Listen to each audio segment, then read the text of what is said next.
Xin chào các bạn! Nói đến phong tục của các dân tộc trên dải đất hình chữ S của chúng ta sẽ khiến nhiều người cảm thấy bất ngờ, ngay cả khi bạn là người Việt Nam.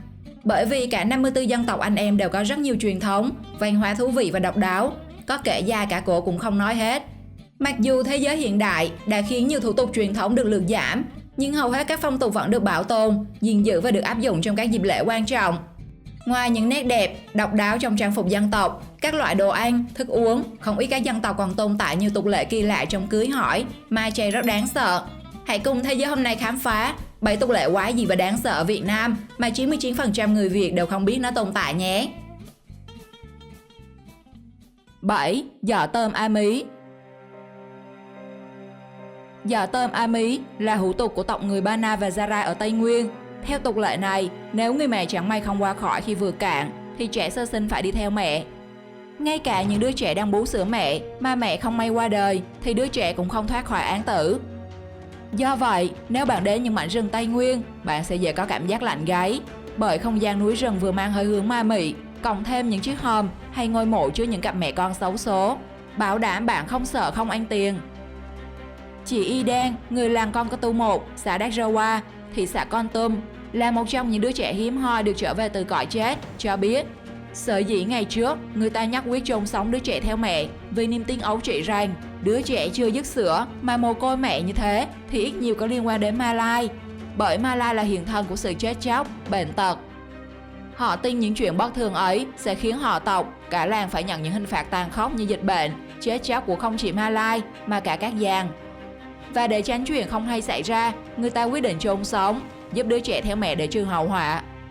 Và người Gia Rai ở Gia Lai cũng có một tập tục đáng sợ khác. Nếu thai phụ sinh đôi, sẽ hy sinh đứa trẻ sinh sau. Bởi người Gia Rai quan niệm, chỉ có người phụ nữ bị ma ám, bị trời phạt mới đẻ sinh đôi. Nếu sinh ba thì càng là nỗi kinh hoàng. Vì thế, những đứa trẻ thấy mặt trời sau sẽ bị diệt trừ theo cách tàn nhẫn nhất, đó là chôn sống. Cái phong tục đó cần xóa bỏ, vô nhân đạo, rất là ác. Hiện tại nhà nước ra sức phổ cập kiến thức để giúp người dân bài trừ tập tục đáng sợ này. Tiếp theo sẽ là một tục lệ mà các bạn nam chắc chắn hy vọng có ở dân tộc mình. 6. Tục cậy cửa ngủ thăm. Tựa như hình thức sống thử trong xã hội hiện đại của chúng ta, đồng bào các dân tộc thiểu số ở vùng cao Tây Bắc như Thái, Mông, Dao, Mường có một phong tục rất đặc trưng và thú vị, đó là tục ngủ thăm nhằm để cưới được vợ. Đi hỏi giao duyên với nhau. Tức là mình đến mình làm quen trước rồi. Làm quen trước. Không cần phải mang hoa hay là quà gì để không có. Theo tục lệ này thì anh chàng nào muốn cưới vợ trước hết phải đến ngủ thăm nhà cô gái mà họ ưng ý. Nếu thấy đèn trong buồng cô gái còn sáng, nghĩa là bạn có thể vào và phải tự cậy cửa vào nhé, chứ không ai trong nhà mở cửa cho đâu. Thật là cưới vợ mà cứ như đi ăn trộm ấy. Khi vào buồng cô gái, hai người sẽ nằm cạnh nhau theo kiểu chung trang chung gối, nhưng chẳng có sơ múi gì được đâu. Phải đến 5-6 lần ngủ thăm, người ta mới quyết định có cho bạn ngủ thật hay không. Mà để được ngủ thật thì bạn phải nai lưng ra làm công cho nhà gái, nghĩa là phải cày đêm cày ngày đấy. Nhưng thân trai 12 bến nước, sau thời gian ngủ thật mà cô nàng vẫn chưa hài lòng về bạn thì bạn sẽ được gói ghém quần áo và gửi trả về nơi sản xuất ban đầu. Điều này có nghĩa là bạn vẫn chưa thể thoát kiếp FA mặc dù đã bị bóc tem. Bên cạnh ngủ thăm thì người Thái và Khơ Mú còn có phong tục hết sức lạ đời, đó là ngủ lần cuối trước khi ly hôn. Tức là sau khi hoàn tất thủ tục ly dị, hai vợ chồng sẽ về nhà ngủ chung với nhau đêm cuối. Thông thường những đêm như thế này, họ thức với nhau đến sáng để tâm sự, và rồi ngày sau đó thì đường anh đi, đường em đi.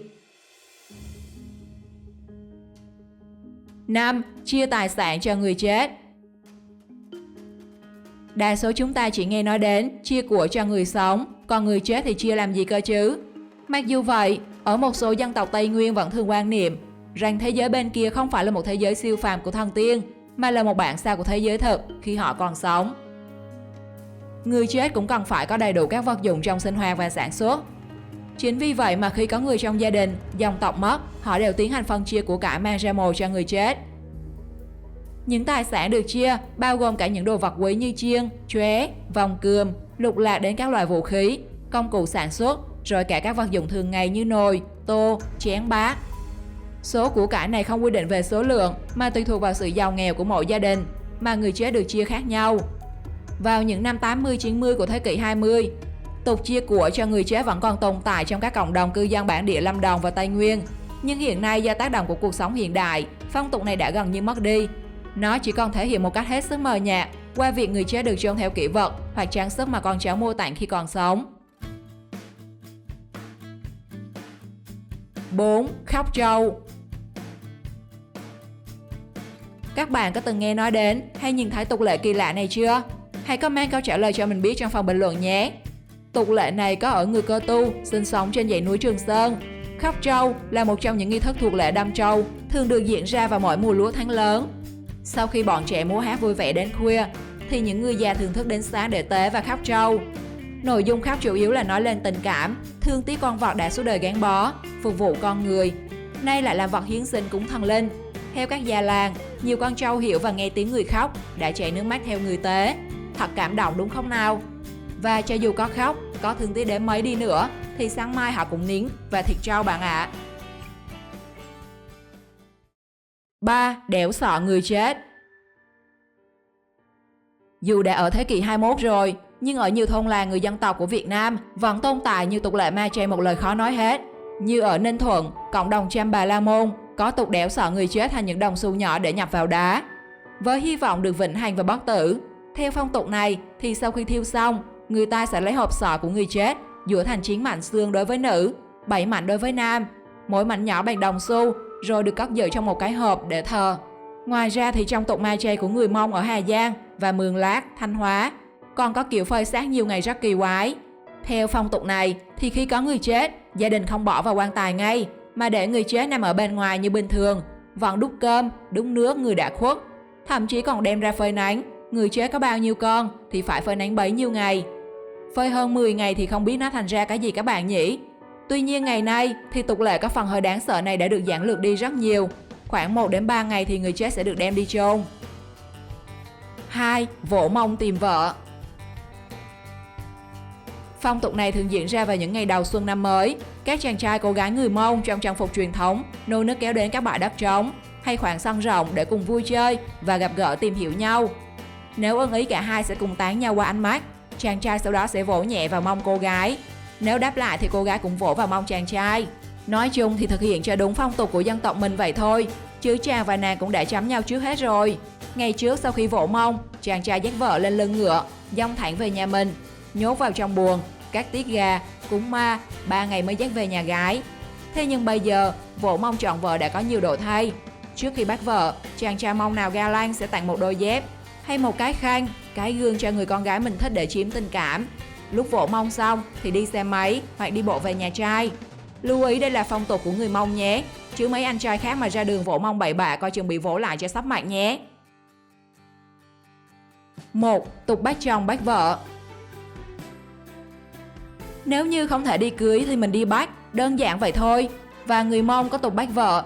Tập tục này vốn là một giải pháp để giúp đỡ những đôi trai gái có tình ý với nhau nhưng còn gặp trở ngại từ phía gia đình. Bởi khi chàng trai đã bắt được cô gái về thì phía nhà gái bắt buộc phải đồng ý gả. Hay người Mường ở Thanh Hóa cũng có tục bắt trộm vợ vào buổi tối. Đầu năm 2022, trên mạng lan truyền video một chàng trai bắt vợ gây xôn xao dân mạng. Cô gái chống trả không chịu. Dù có rất nhiều người đứng xem nhưng không ai có thể can thiệp vì đó là tục lệ. Chỉ khi công an xuất hiện thì cô gái mới được giải cứu, không thì thành vợ người ta rồi. Và đã có bắt vợ thì đương nhiên cũng có tục bắt chồng.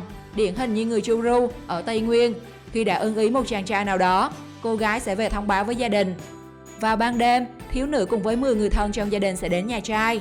Sau khi chàng trai đồng ý đeo nhẫn, họ choàng chung chiếc khăn cô gái tự dệt và chính thức trở thành vợ chồng. Trong khi đó, phụ nữ ED nếu để ý chàng trai nào, người con gái sẽ về nhà thư chuyện với cha mẹ, để nhờ người mai mối sang nhà trai giảm hỏi. Cộng đồng người Cơ Ho ở Lạc Dương, Lâm Đồng thì lễ bắt chồng diễn ra khá nhanh gọn. Sau khi đã làm xong các nghi thức theo phong tục bản địa, chú rể sẽ bị lôi đi trong đêm tối. Vậy nên các bạn hãy cẩn thận khi đến các vùng dân tộc này nhé. Biết đâu có vợ có chồng lúc nào không hay. Trong những tục lệ trên, bạn đã biết về tục lệ nào rồi? Hãy comment cho phần bình luận về tục lệ mà bạn cảm thấy ấn tượng nhất nhé. Và tục lệ nào còn được bỏ góc nhé. Xin chào và hẹn gặp lại các bạn trong những video tiếp theo.